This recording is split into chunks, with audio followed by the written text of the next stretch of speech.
अस्सलाम वालेकुम। आपको आज के प्रोग्राम में खुशामदीद। हुकूमत 27वीं आईनी तरमीम पेश करने की तैयारी में है और इत्तलात यह है कि यह तरमीम कुछ ही दिनों में पार्लियामेंट के दोनों ऐवानों से मंजूर कराने की कोशिश की जाएगी। हुकूमत ने 27वीं तरमीम पर इत्तफाक राय के लिए इत्तेहादियों से राब्ते भी तेज कर दिए हैं। वज़ीर आज़म शहबाज शरीफ से आज MKM पाकिस्तान, काफ लीग और इस्तेहकाम पाकिस्तान पार्टी के वफूद ने अलग अलग मुलाकातें की, जिसमें 27वीं तरमीम पर तबादला ख्याल किया गया।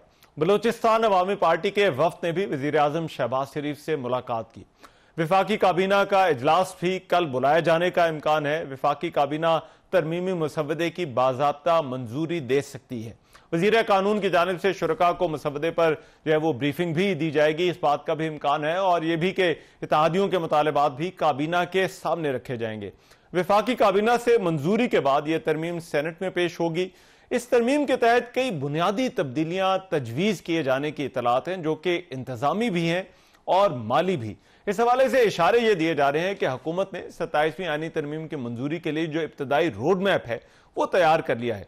जराए का यह बताना है कि एग्जीक्यूटिव मजिस्ट्रेसी की बहाली, NFC अवार्ड में तब्दीली, लोकल बॉडीज इंतखाबात, चीफ इलेक्शन कमिश्नर की तैनाती और निगरान हुकूमतों की आईनी मुद्दत समेत मुतअद्दिद अहम नुकात हैं जो कि मुजव्वजा तरमीम में शामिल है। इसके अलावा आर्टिकल 243 में तरमीम के जरिए सिक्योरिटी अमूर पर फैसला साजी को स्ट्रीमलाइन करने और आईनी अदालत के क्याम की तजवीज भी शामिल है।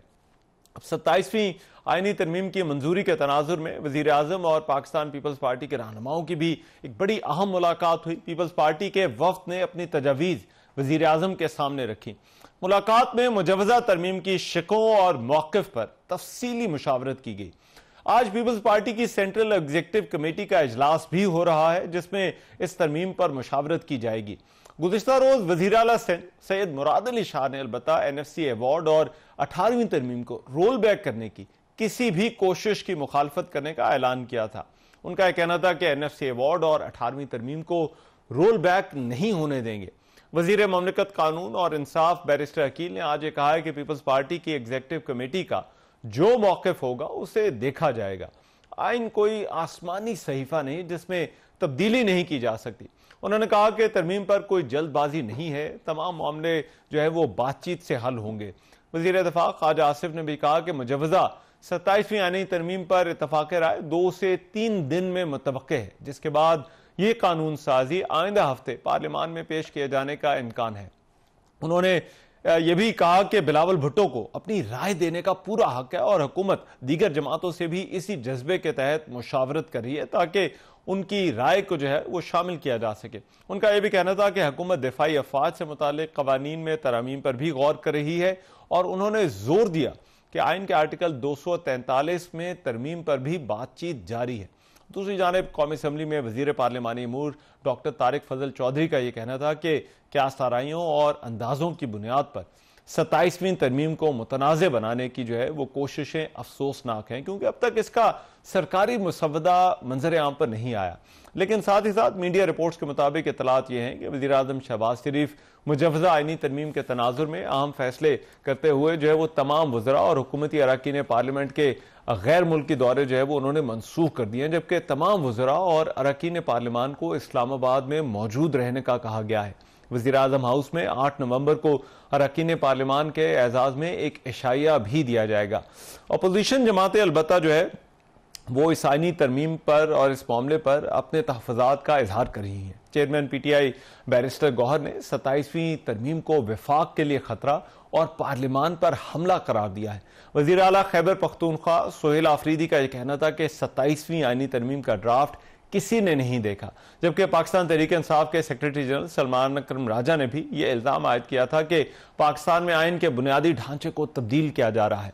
लेकिन इससे पहले JUI के सरबराह मौलाना फजलुर रहमान ने भी इस आइनी तरमीम के हवाले से कहा था कि हुकूमत की जानिब से इस पर अभी तक उनके साथ कोई मुशावरत नहीं की गई। अब 27वीं जो आइनी तरमीम है इसके तहत कुछ बड़े अहम इंतजामी और माली मामला जो है वो तब्दील होने जा रहे हैं। इस तरमीम पर पाकिस्तान पीपल्स पार्टी का फैसला भी बड़ा अहम होगा। पाकिस्तान पीपल्स पार्टी जो है वो उसकी CEC का इजलास भी हो रहा है। आज इससे पहले पाकिस्तान पीपल्स पार्टी के वफ्द ने वजीर आजम पाकिस्तान से मुलाकात भी की और पाकिस्तान पीपल्स पार्टी जो कि हुकूमत की एक अहम इत्तेहादी है वो इस तरमीम के हवाले से जो फैसला करेगी वो बहुत ही अहमियत का हामिल होगा। ऐसा लगता है कि आज जो मुलाकातें हुई उसके बाद जो हुकूमत के जो इत्तेहादी जमातें हैं जो काबीना में शामिल हैं, उनमें से ज़्यादातर जमातें जो हैं वो हुकूमत के साथ इस आइनी तरमीम के मुजव्वज़ा मुसव्वदे पर जो है वो इत्तफाक करती हुई दिखाई दे रही हैं। और कई चीज़ें हैं जिनको इसमें जो है वो शामिल जो है वो किया जा रहा है। और अब देखना यह है कि हुकूमत इसको कितनी जल्दी जो है वो इस तरमीम को मंजूर करा सकती है। और सबसे आम बात यह है कि जो पाकिस्तान पीपल्स पार्टी है और जमीयत उलमा इस्लाम फजलुर रहमान है, उसका इस मसवदे के हवाले से, इन मुजव्वज़ा आइनी तरामीम के हवाले से क्या मौक़िफ़ है। प्रोग्राम में सबसे पहले इसी पर बात होगी और वफाकी वज़ीर बराए पार्लिमानी अमूर तो डॉक्टर फजल चौधरी इस वक्त जो है वो मेरे साथ जो है वो मौजूद हैं। उनसे इस हवाले से मजीद बात करते हैं, पूछते हैं कि हुकूमत की कोशिशें क्या है। डॉक्टर साहब थैंक यू सो मच, बहुत शुक्रिया। डॉक्टर साहब बड़ी अहम मुलाकातें की इत्तेहादियों के साथ। सबसे पहले तो मैं आपसे जानना चाहता हूँ, ये जो वज़ीर आज़म की मुलाकातें हो रही हैं या हुकूमत की जो बात अभी चल रही है, हुकूमत को रिस्पॉन्स कैसा मिल रहा है इस आइनी तरमीम के हवाले से?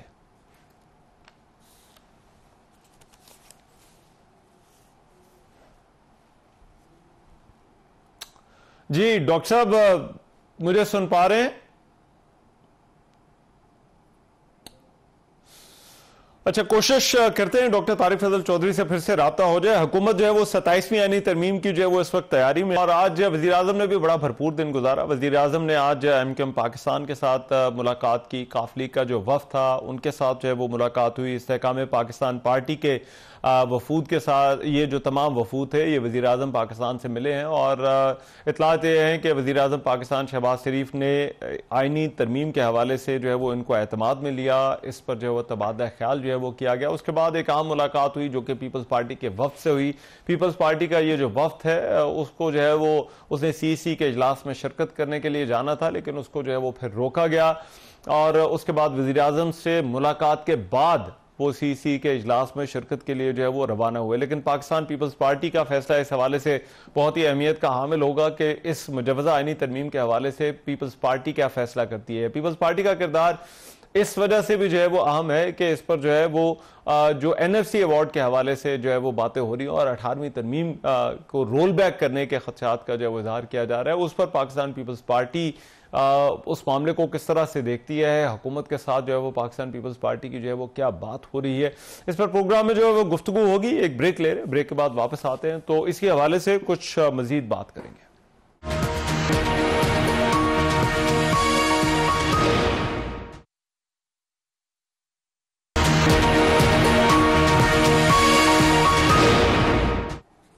Welcome back after the break. हुकूमत की 27वीं आइनी तरमीम के हवाले से तैयारियां और ये तरमीम जो है वो कब होने जा रही है, कैसे होने जा रही है और हुकूमत इस पूरे मामले को किस तरह से देख रही है।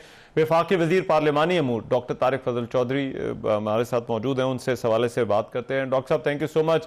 डॉक्टर साहब पहले मैं जो सवाल पूछना आपसे चाह रहा था मैं वो दोहरा देता हूँ। जाना मैं चाह रहा था कि हुकूमत ने आज वज़ीर आज़म ने भी मुलाकातें की हैं, तो हुकूमत को अभी तक जो अपने सियासी इत्तेहादियों से इस तरमीम पर जो रिस्पॉन्स मिल रहा है मुजव्वज़ा ड्राफ्ट पर, वो क्या रिस्पॉन्स जो है वो कैसा है?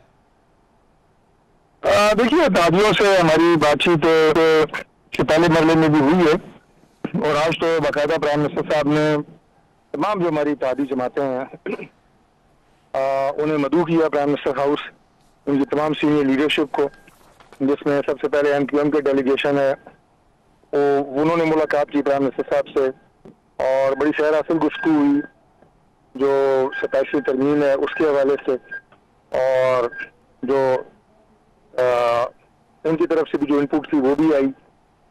और उसके बाद जो फाइनल डिस्कशन होगी ज़ाहिर है वो जब मामला कमेटी में जाएगा तो उसमें सारी जमातें जो इकट्ठी बैठी होंगी तो उसमें मजीद डिस्कशन हो जाएगी।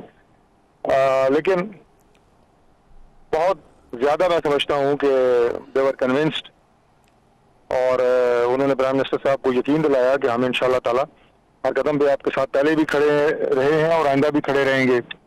उसके बाद हमारे PMLQ का डेलीगेशन, फिर हमारा इस्तेहकाम पाकिस्तान पार्टी का डेलीगेशन, उन्होंने भी मुकम्मल ताउन का यकीन प्राइम मिनिस्टर साहब को दिलाया। और फिर उसके बाद नेशनल पार्टी के हमारे जो MNA हैं बुलंद बलोच साहब, फिर हमारे जो बाप पार्टी के MNA और सेनेटर्स हैं वो तशरीफ लाए उन्होंने भी बड़ा अपना मुकम्मल एतमाद का इजहार किया गवर्नमेंट के और प्राइम मिनिस्टर साहब की लीडरशिप पे, और अपने ताउन का यकीन दिलाया।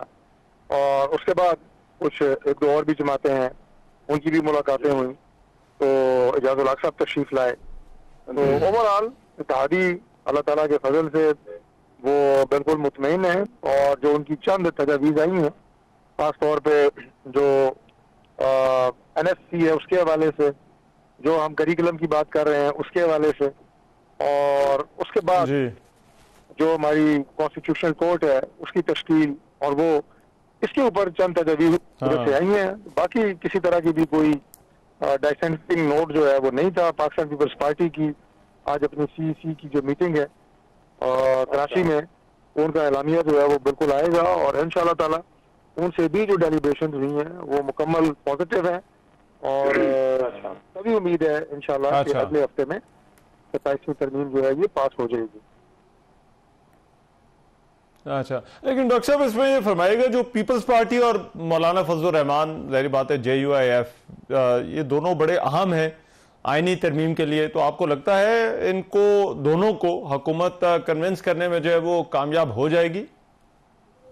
देखिए, मौलाना साहब को बिल्कुल हम ऑन बोर्ड लेंगे, और इससे पहले भी 26वीं तरमीम में उन्हें ऑन बोर्ड लिया गया था, उनकी तजावीज़ को इनकॉर्पोरेट ही किया गया था, और इस दफ़ा भी इंशाअल्लाह उनसे मुशावरत होगी, और हमें उम्मीद है कि मौलाना साहब माजी की तरह हमारा साथ देंगे इस तरमीम में भी।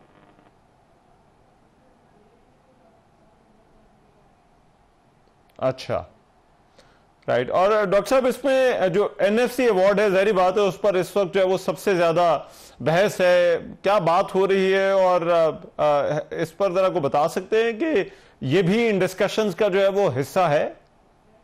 देखिए, डिस्कशन का बिल्कुल हिस्सा है। उसमें ये बात मैंने कल भी फ्लोर ऑफ द हाउस पे कैटेगोरिकली कही थी कि 27वीं तरमीम में जो 18वीं तरमीम है उसे रोल बैक नहीं किया जा रहा। This should be absolutely loud and clear कि 18वीं तरमीम को रोल बैक करने की ना तो कोई तजवीज है, ना उसके ऊपर कोई काम हो रहा है। NSC के हवाले से सिर्फ ये बात थी कि चूंकि जो कर्जों की अदायगी है वो पूरी की पूरी फेडरल गवर्नमेंट की जिम्मेदारी है, और उसमें बहुत खतीर रकम जो है वो फेडरल गवर्नमेंट अदा करती है, तो उसमें देखा जाए कि क्या सूबे भी उसमें कोई हिस्सा डाल सकते हैं, और जो उनको फंड्स की एलोकेशन होती है उसमें कुछ हिस्सा जो हम डेट सर्विसिंग के लिए सूबों को लेकिन सूबों से लें, लेकिन वो भी मुशावरत से।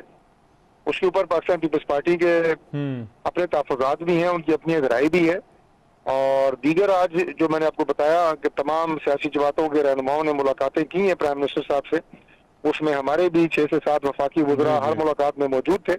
बड़ी पॉजिटिव गुफ्तगू हुई है, बहुत हौसला अफ़ज़ा मुलाकातें थी हैं। तो ये सारी चीज़ें जो है ना NSC की खास तौर पर ये मुशावरत से होंगी, और इसमें मुझे कोई शक नहीं है कि इंशाअल्लाह बाहमी मुशावरत से ये मामला खुशअस्लूबी के साथ क्या पा जाएगा, क्योंकि किसी नुक्ते पे भी मुझे ऐसा किसी जमात की तरफ से इन तमाम मुलाकातों में मैं भी मौजूद था अपने हुकूमती वफ्द के साथ, प्राइम मिनिस्टर साहब को असिस्ट कर रहे थे, तो किसी लम्हे पे भी ये महसूस नहीं हुआ कोई ऐसा नुक्ता जिसमें कोई बोन ऑफ कंटेंशन हो, कोई ऐसा इख्तलाफी नोट हो कि जो कि काबिल हल ना हो। और वो 2-3 नुकात हैं जो मैंने आपको बताए हैं, इसके अलावा किसी भी शिक के ऊपर जो है जो मुजव्वज़ा तरमीम है उसमें कोई इख्तलाफ नहीं है। राइट। और डॉक्टर साहब, ये हुकूमत से गिला रहता है अपोजिशन का कि हुकूमत बहुत जल्दबाजी के अंदर ऐसी आईनी तरमीम जो है वो कराने की कोशिश करती है, तो ऐसा तो नहीं कि हुकूमत को बहुत जल्दी में जो है वो ये भी तरमीम मंजूर करवाने का इरादा रखती है? जो मसवदा है वो सेनेट में मोस्ट लाइकली कल इंशाल्लाह प्रेजेंट हो जाएगा उसके इजलास में। उसके बाद हफ्ते को भी हम कोशिश करेंगे कि सेनेट का इजलास चले और खुल के उसके ऊपर बहस हो। उसके साथ जो हमारी कमेटी है जो सेनेट की और कौमी असम्बली की मुश्तरका कमेटी होगी और उसमें तमाम सियासी जमातों की नुमाइंदगी होगी, उसमें ये मसवदा जो है वो डिस्कस होगा, तजावीज़ आएंगी और उसके बाद ये सेनेट में पास होगा जब इस पे कंसेंसस बिल्ड हो जाएगा और फिर उसके बाद ये कौमी असम्बली में प्रेजेंट होगा और अगले हफ्ते जैसे मैंने कहा कि वहां से पास होगा। अब मुझे आप ये बताएं कि इसमें जल्दी किस बात की है? यानी एक तरीका जो है वो अच्छा। बिल्कुल फॉलो किया जा रहा है, तसल्ली के साथ एक एक शिक पे बात होगी, बहस व तमीज होगी। और चूंकि ये जो इब्तदाई काम हमने किया है, आप ये समझें कि 90% काम, 80% काम आप कह लें, वो हमने इसलिए मुशावरत की है ताकि सेनेट में प्रेजेंट होने से पहले अपनी इत्तेहादियों को कॉन्फिडेंस में लें, प्राइम मिनिस्टर खुद उन्हें एतमाद में लें, और उनकी तमाम जो तजावीज़ और उनकी जो राय उसमें सामने आई है, उसमें जैसे मैंने आपको पहले बताया कि कोई ऐसा इख्तलाफी नुक्ता नहीं है इस बड़े पैमाने पे कि जिसके ऊपर कोई डेडलॉक हो सके या जिसके ऊपर कोई इख्तलाफ इस कदर शदीद हो कि इसमें मजीद हमें कोई वक्त दरकार हो। ये जो छोटे मोटी चीजें हैं, उनकी राय हैं, ये इंशाल्लाह ताला हम उसमें इनकॉर्पोरेट कर लेंगे जो हमारी आगे कमेटी की मीटिंग होगी। ठीक है, राइट। बहुत शुक्रिया। डॉक्टर तारिक फजल चौधरी हमारे साथ मौजूद थे और बात कर रहे थे मुजव्वज़ा आईनी तरमीम के हवाले से। माहिर कानून सीनियर लॉयर हसन रजा पाशा इस वक्त मेरे साथ मौजूद हैं, उनसे इस हवाले से मजीद बात करते हैं। हसन रजा पाशा साहब, बहुत शुक्रिया आपके वक्त का। हसन रजा पाशा साहब, ये फरमाइएगा, ये जो तरमीम होने जा रही है जिस पर हुकूमत अभी बातचीत कर रही है, इसमें सबसे अहम मामला तो जो है वो 18वीं तरमीम का है और कहा यह जा रहा है कि सूबाई खुद मुख्तारी का मामला है। आपके ख्याल में इसको इस वक्त बदलने की जरूरत है और क्या वाकई ये जो मामला है जिसकी अभी बात हो रही है, चाहे वो एनएफसी हो, सूबाई खुद मुख्तारी हो या डिपार्टमेंट्स का हो, इसके लिए वाकई हुकूमत को आईनी तरमीम की जो है वो जरूरत होगी, ये जिन मामलात का जो है वो जिक्र अभी डॉक्टर साहब भी कर रहे थे?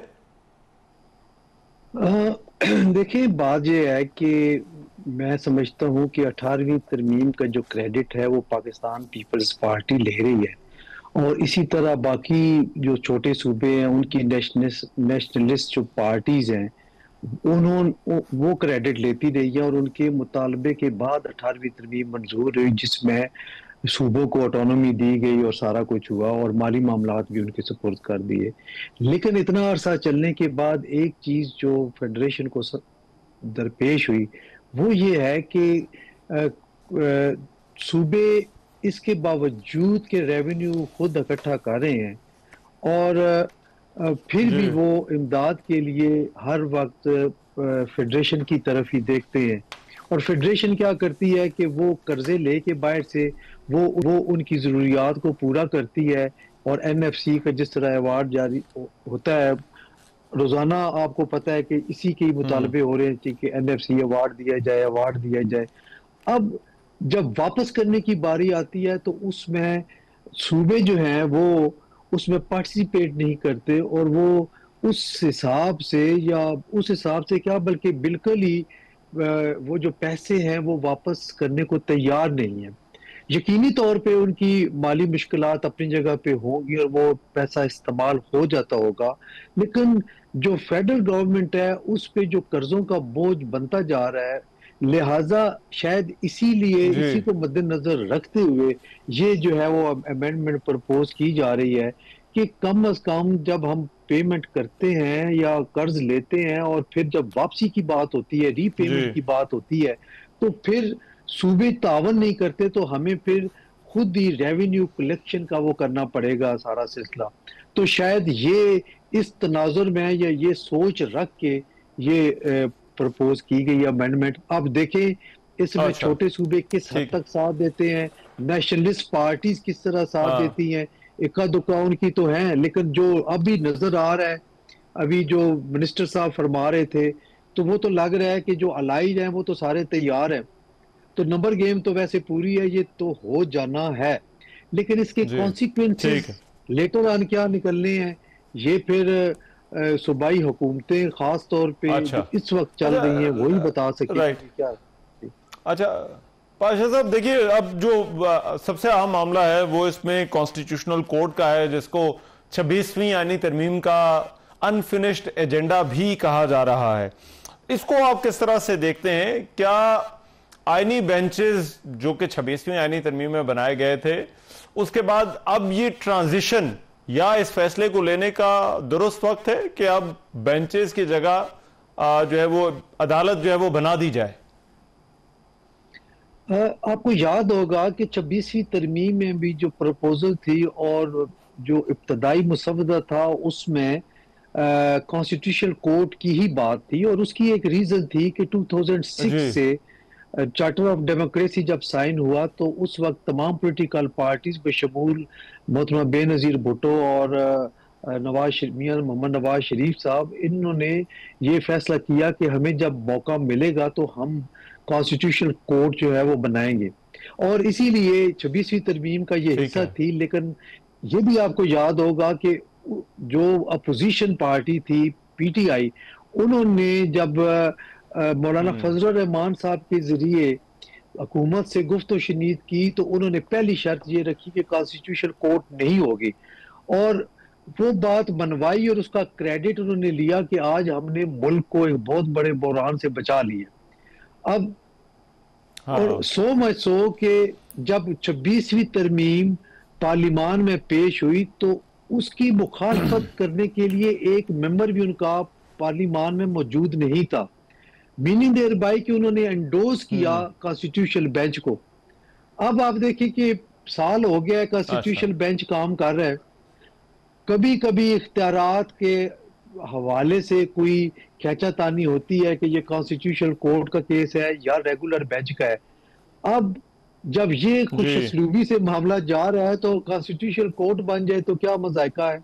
दुनिया के कई मुल्कों में आप देखें, नहीं, मैं सर समझना ये चाह रहा था कि जब बेंचेस बने और उसके बाद अब क्योंकि कॉन्स्टिट्यूशनल कोर्ट की बात हो रही है, तो क्या आपको लगता है कोई आईनी इबाहम है या कोई कॉम्प्लिकेशन आ गई है या आ सकती है कि ये आईनी बेंच पता नहीं काम कर सके या ना कर सके, तो हमें कोर्ट की तरफ जाना चाहिए? जरूरत आपको इस वक्त क्यों महसूस होती है कॉन्स्टिट्यूशनल कोर्ट की? मेरा ख्याल ये है कि एक प्रॉब्लम शुरू से फेस की जा रही है कॉन्स्टिट्यूशनल बेंच बनने की सूरत में, और वो ये है कि आपको याद होगा कि 184(3) में अपील का हक दिया गया 26वीं तरमीम में, जो कि पहले नहीं था जी। अब जब जितने भी कॉन्स्टिट्यूशनल मैटर है, चाहे वो 3 मेंबर्स बेंच सुने, 4 सुने या 7 या फुल बेंच सुने, तो जो उसकी खिलाफ अपीलें हैं वो पेंडिंग पड़ी हैं। बड़ी इंपॉर्टेंट नोयत की भी कुछ ऐसी चीजें हैं जिनमें अपील जो है वो पेंडिंग है, और अपील की समाअत क्यों नहीं हो रही? इस वजह से कि अपील सुनने के लिए बेंच अवेलेबल नहीं है, क्योंकि ऑलरेडी वो इनिशियल स्टेज पे पिटीशन को हियरिंग की गई तो जो 7 या 8 मेंबर्स बेंच बैठा हुआ था उन्होंने कर दिया। अब वो तो एपिलेट बेंच में बैठ नहीं सकते, तो एपिलेट बेंच में जो खला है वो शायद पूरा करने के लिए कॉन्स्टिट्यूशनल कोर्ट की बात हो रही है कि पूरा जो मैकेनिज्म है उसमें ज़ाहिर है जजेस की तादाद भी बढ़ाई जाएगी, वो जजेस भी, और फिर शायद एज भी बढ़ा दी जाए, जो सुनने में आ रहा है, क्योंकि मुसब्दा तो हमने देखा नहीं तो अब अंदाजे ही लगाए जा रहे हैं। अच्छा, जब एज बढ़ेगी या सीट्स बढ़ेगी तो फिर एपिलेट बेंच उसका वो भी बनेगा और उसी कॉन्स्टिट्यूशनल कोर्ट का हिस्सा होगा। तो बाकी तो already constitutional cases Sunni bench रहा है, रेगुलर बेंचेस बाकी केसेस सुन रहे हैं, तो मेरा ख्याल है अब कोई इतनी प्रॉब्लम नहीं होगी, अब ये मामला खुशअस्लूबी से हो जाएगा। अच्छा, और ट्रांसफर ऑफ जजेस के हवाले से भी जो है वो एक नुक्ता अभी तक आपने बिल्कुल ठीक कहा कि सबके अंदाजे ही हैं कि हो सकता है ऐसी कोई चीज जो है वो इसके अंदर शामिल हो। आप इस नुक्ते को किस तरह से देखते हैं? अगर हुकूमत ऐसा करने का इरादा रखती है तो इसकी जरूरत जो है वो क्या है? ये है कि कुछ बतौर रिप्रेजेंटेटिव हमारे पास भी ये कंप्लेंट्स आई कि आप देखें कि फलां जज फलां चैम्बर से तल्लक रखता है या उसका चैम्बर के फलां वकील हैं और ये मुसलसल बेनिफिट्स उठा रहे हैं। हो सकता है गलत बात भी हो, लेकिन जो बातें निकल रही हैं वो इस तरह किसी मोअज़्ज़ज़ जज साहब के साथ कोई तलब कलामी हो जाती है और वो ये नहीं कह सकता वकील कि मेरा केस इसके साथ पास ना लगाएं। कब तक वो अवॉइड करेगा? रोज आपने पेश होना है, रोज कोई ना कोई केस मार्क हो जाना है और केसेस कई ऑटोमेटिकली कंप्यूटर उनको भेज देता है। तो अब देखें ये कि अगर ऐसी सूरत हाल आ जाती है तो फिर जरूरत ये महसूस होती है कि जजेस की ट्रांसफर हो। लेकिन एक चीज बड़ी इंपॉर्टेंट है जिस पे हमें भी तशवीश है कि क्या अगर कोई जज किसी हुकूमत की खिलाफ फैसला करता है या उनके मफाद के खिलाफ करता है और इस बुनियाद पे अगर ट्रांसफर कर दी जाती है तो ये ज्यादती होगी उस जज के साथ। तो मेरा ख्याल ये है कि ऐसा कोई मैकेनिज्म बनाना चाहिए, उनको बनाना पड़ेगा जिसमें चीफ जस्टिस ऑफ पाकिस्तान की इन्वॉल्वमेंट भी हो, जुडिशियल कमीशन की कोई रीजनिंग होगी कि हम बिफोर टाइम क्यों इस बंदे को ट्रांसफर करना चाहते हैं। उसके उससे अगर उसकी कॉन्सेंट वाला पहलू खत्म कर रहे हैं तो उसकी सुनवाई जरूर हो, कम से कम वो उसको सुना जाए कि भाई इस वजह से नहीं, हम रूटीन मैटर में कर रहे हैं, क्योंकि स्ट्रक्चर जो है वो चेंज करने जा रहे हैं। बहुत शुक्रिया सिविल सर्वेंट के हिसाब से। जी ठीक है, बहुत शुक्रिया। हसन रजा पाशा साहब हमारे साथ मौजूद थे। ब्रेक ले रहे हैं, वापस आते हैं इस ब्रेक के बाद।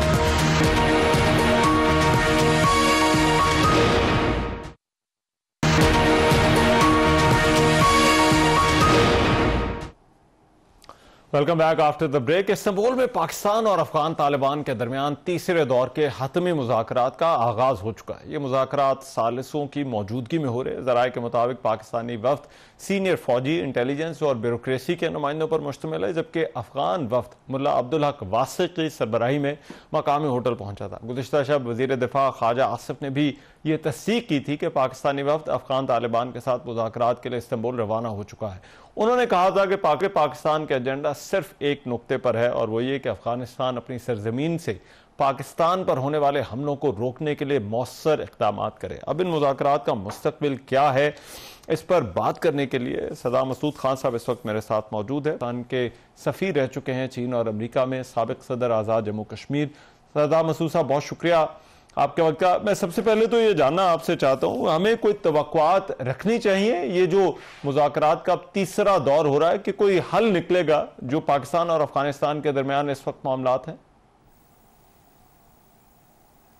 मैं ये कहूँगा कि दोनों ममालिक सही कदम उठा रहे हैं, अगरचे माहौल बहुत मायूसी का है। और जब गुज़श्ता दौर में जो इस्तांबुल में टॉक्स हुई थी तो उसके बाद जो है नफ़रत थोड़ी सी बढ़ गई थी, इश्तियाल अंगेज़ बयानात दोनों तरफ से आए थे। तो इसलिए शुकूक व शुबहत का इजहार किया जा रहा है कि इस मरतबा ये मुज़ाकरात कामयाब होंगे या नहीं होंगे, क्योंकि जो एजेंडा है वो खासा मुश्किल है पाकिस्तान की तरफ से। जैसा कि आपने कहा कि हमारे वज़ीर दिफा ने, पूरी हुकूमत ने यह कहा हुआ है कि यकनुकाती एजेंडा है कि तहरीक तालिबान पाकिस्तान की सरगर्मियों को ख़त्म किया जाए, अफ़गानिस्तान की सरजमीन इस्तेमाल करने की उनको इजाज़त न दी जाए। उनके साथ जुड़े मसाइल हैं, मिसाल के तौर पर अलकायदा का मसला है, दाइश का है, ये सारे के सारे। लेकिन बुनियादी नुक्ता ये है कि वहाँ से कोई हमला नहीं होना चाहिए पाकिस्तान की सरजमीन के ऊपर। दूसरी चीज़ जो है कि इस वक्त जो वफूद की तश्कील दी गई है वो, और ख़ासतौर से जो सरबराही कर रहे हैं, इन दोनों तरफ के इंटेलिजेंस के सरबराहान कर रहे हैं, उनके पास तमाम मालूमात मौजूद हैं और जितने अस्करी और तकनीकी अमूर के बारे में वो तबादला ख्याल कर सकते हैं या मालूमात का तबादला कर सकते हैं, उसके लिए वो पूरे तरीके से लैस हो गए हैं। तो ये सूरत हाल है। लेकिन ये कि हमें उम्मीद करनी चाहिए और शुक्रिया अदा करना चाहिए दो सालसों का कि वो अपनी कोशिशें बरकरार रखे हुए हैं। राइट। और सरदार साहब, सीज फायर बॉर्डर पर तो है, लेकिन ऐसा लगता है कि बयानात का सीज फायर नहीं हो सका। इसको आप किस तरह से देखते हैं? क्या हालात बेहतर होने की बजाय मजीद खराब हो रहे हैं? अब तक तो बहुत खराब हुए हैं। और दूसरा ये है कि कोई नए नए बयानिए तराशे जा रहे हैं और उसके बाद जो है ये बहुत से बयानात जो हैं वो इश्तियाल अंगेज़ हैं। अफ़गानिस्तान में इंतहा पसंद क़ुव्वतें जो है पुराना नक्शा दिखा रहे हैं पाकिस्तान और अफ़गानिस्तान का। अफ़गानिस्तान जो है वो एक बड़ी ताकत है, बड़ी फ़ौजी ताकत है इस इलाके की। तो वहाँ के लोगों को भी, उनके गुरूर को, उनके पूरे के पूरे प्राइड को मैं कहूँगा कि एक ठेस पहुँची है कि उन अफ़गान लोगों की और बिलखसूस अफ़गान तालिबान की कई अशरों पर मुहित जो है उन्होंने उनकी मदद की है। लेकिन वहाँ इजहार तशक्कुर की बजाय जो है दुश्मनी के बयानात आ रहे हैं। लेकिन दोनों ममालिक को ये पता है कि अगर ये तसादुम हुआ तो ये न सिर्फ जो है हुकूमतों के दरमियान तसादुम होगा, इससे अवाम बुरे तरीके से मुतासर होंगे। तिजारत पहले ही बहुत बुरे तरीके से मुतासर हो चुकी है। किसी ने ये कहा था कि ये जो है ये किस्म के ट्विन्स हैं, अफगानिस्तान और पाकिस्तान। जब तजारत की बात होती है, जब रिश्ते नाते की बात होती है, जब आमद रफ्त की बात होती है, अमन और सलामती के हवाले से, तो इनमें तसादुम जो है दोनों मुल्कों के अवाम को बहुत बुरे तरीके से नुकसान पहुंचाएगा। तो इसीलिए ज़रूरी है, आपको देखिए इस वक्त जो मुज़ाकरात हैं उनके मरकज़ी नुकात हमने गिना दिए, लेकिन उसमें इजाफा ये है कि जो मुश्किल मामलात हैं कि जो अफ़गान तालिबान हैं उन्होंने तहरीक तालिबान पाकिस्तान को मुनहदम करना है, गैर कानूनी करार देना है एक, और चूंकि उनके साथ जो है नज़रियाती ताल्लुकात हैं तो इसलिए ये उनके लिए बहुत मुश्किल मरहला है। दूसरा हमारी तरफ से मुतालबा ये है कि क्योंकि मुल्ला हैबतुल्लाह में भी बहुत ठोस बयान दे चुके हैं, तो हमारा मुतालबा ये होगा कि अगर ये मुआहिदा हो जाता है, यानी तमाम तवक्कुआत के बरक्स अगर ये कामयाबी हो जाती है और उसके इम्कानात होने चाहिए और यही सही रास्ता है, तो उस सूरत में निगरानी और तस्दीक का मैकेनिज्म क्या होगा, यानी हम से मॉनिटरिंग एंड सर्वेलेंस या वेरिफिकेशन जो है वो कैसे करेंगे। और फिर ये है कि अगर इनमें से फरीक, जो दोनों फरीक हैं, उनमें से कोई भी खिलाफ वर्जी करता है उस मुआहिदे की, तो उसके लिए क्या सजा तजवीज़ की जाएगी। और आखिरी चीज़ ये है कि अगर इस पूरे के पूरे अमल में कोई खिलाफ वर्जी होती है तो उसकी बहाली के लिए या सज़ा के लिए ज़ामिन कौन होंगे, क्या ये तुर्की और कतर होंगे या दूसरे ममालिक भी इसमें शामिल हो सकेंगे। मिसाल के बाद सऊदी अरब है, चीन है, क्या अमेरिका का। सरदार साहब, इसमें जो एक मामला रिटर्न गारंटी का कहा जा रहा है, अब तक जो इतलात आई हैं उसमें ये तो है कि वो टीटीपी की मौजूदगी को तस्लीम तो कर रहे हैं, लेकिन वो कभी कहते हैं कि ये पाकिस्तानी हैं, कभी ये कहा जाता है कि ये जो है वो अपने तौर पर जो है वो यहाँ पर एग्जिस्ट कर रहे हैं, या हम हर जगह पर हमारी जो है वो पहुंच नहीं है। तहरीरी जमानत आपके ख्याल में क्यों पाकिस्तान का बुनियादी मुतालबा है इस सारे मामले के अंदर, अगर है तो? उनके ये दोनों जवाब बेबुनियाद हैं और अफगान तालिबान ज़हीन हैं। वो समझते हैं कि एक तो ये उन्हें पता है कि तहरीक तालिबान पाकिस्तान अफ़गानिस्तान के किन किन इलाक़ों में मौजूद है, उसमें खोस्त है, पख्तीता है, उसके बाद नंगरहार है और कुनर है। ये सारे के सारे इलाके उनको मालूम है, हमारी इंटेलिजेंस को मालूम है, उनकी इंटेलिजेंस को मालूम है, उनके तरबियती मराकज़ भी हैं। तो उनको ये कहना कि जनाब ये पाकिस्तान के अंदर कुछ है, कुछ उन दावे किए कि ये पाकिस्तान के अंदर आके 200 से 500 किलोमीटर तक हमले करते हैं, तो वो अफगानिस्तान में तैयारी करके आते हैं। दूसरे अगर वो ये कहें कि हमारे पास इस्तेदाद नहीं है, तो इसमें दो कॉन्ट्रडिक्शंस मौजूद है। वो कहते हैं ये हमारी सॉवरन टेरिटरी है और उसके ऊपर जो है अगर पाकिस्तान अंदर जाके हमला करता है तो वो कहते हैं कि जी ये नामुमकिन है, ये नाकाबिल कबूल है। और दूसरी तरफ वो ये कहते हैं कि उनकी पूरे अफगानिस्तान के ऊपर शुमाल से जनूब तक, मशरक़ से मगरब तक दस्तरस है और उनका हुक्म चलता है, उनका सिक्का चलता है, उनकी रिट चलती है। तो उस सूरत में ये वो जवाब नहीं दे सकते कि हम में इतनी इस्तेदाद नहीं है कि तहरीक तालिबान पाकिस्तान को रोके। राइट। सरदार साहब, लास्टली अगर मुज़ाकरात में कोई बात नहीं बनती तो फिर हमारे पास क्या ऑप्शंस हैं? देखिए, इसमें मैंने पहले भी कहा था कि हमारे पास 4 ही रास्ते हैं हमारे दो तरफा मुज़ाकरात या राब्ते। सालसों के ज़रिए जो है अमन सलामती को कायम करना। तीसरा अस्करी है, जो भी पाकिस्तान की सरजमीन पे हमला होगा पाकिस्तान ने कहा है कि वो उसका जवाब देगा और उसे जो है एक्ट ऑफ वॉर समझा जाएगा, मतलब दहशत गर्दी के हमलों को भी एक्ट ऑफ वॉर समझा जाएगा क्योंकि वो अफगानिस्तान की सरजमीन से एमिनेट हो रहे हैं। और चौथा रास्ता ये है कि हम लोग माशी तरक्की और माशी तामुन और इलाकाई तामुन के लिए काम करें मिलजुल कर। लेकिन आपका सवाल यह है कि अगर ये मुज़ाकरात खुदा न खास्ता नाकाम हो जाते हैं, हमें उम्मीद रखनी चाहिए क्योंकि जो इंटेलिजेंस चीफ्स गए हैं और मैं समझता हूँ वो कोई समझौता करके निकल सकते हैं वहाँ से। और अगर ऐसा नहीं होता फिर भी हमें जो है मुज़ाकरात के लिए रास्ते खुले रखने चाहिए क्योंकि तसादम, जैसा कि मैंने शुरू में कहा था, तसादम इस किस्म की जंग पाकिस्तान और अफगानिस्तान के लिए दोनों ममालिक के लिए नुकसानदेह है और मैं समझता हूँ वस्ती एशिया और खलीजी रियासतों के लिए और फिर जो अमेरिका और उसके हलीफ यहाँ मौजूद है उन सब के लिए नुकसानदेह। ठीक है। राइट, बहुत शुक्रिया सरदार मसूद खान हमारे मौजूद थे और बात कर रहे थे पाकिस्तान और अफगानिस्तान के दरमियान ये जो मुज़ाकरात का दौर है। अब देखिए, जो इससे पहले का दौर था उसमें बहुत गैर यकीनी सूरत हाल रही थी, लेकिन इत्तेफाक हुआ था कि इस बातचीत को आगे बढ़ाया जाएगा। अब जबकि जो है वो एक मरतबा फिर से मुलाकात हो रही है, तो उम्मीद की जानी चाहिए कि पाकिस्तान और अफगानिस्तान के दरमियान ये जो मामलात हैं इनका कोई हल निकले। प्रोग्राम में एक ब्रेक शामिल करूं, वापस आ रहे हैं इस ब्रेक के बाद।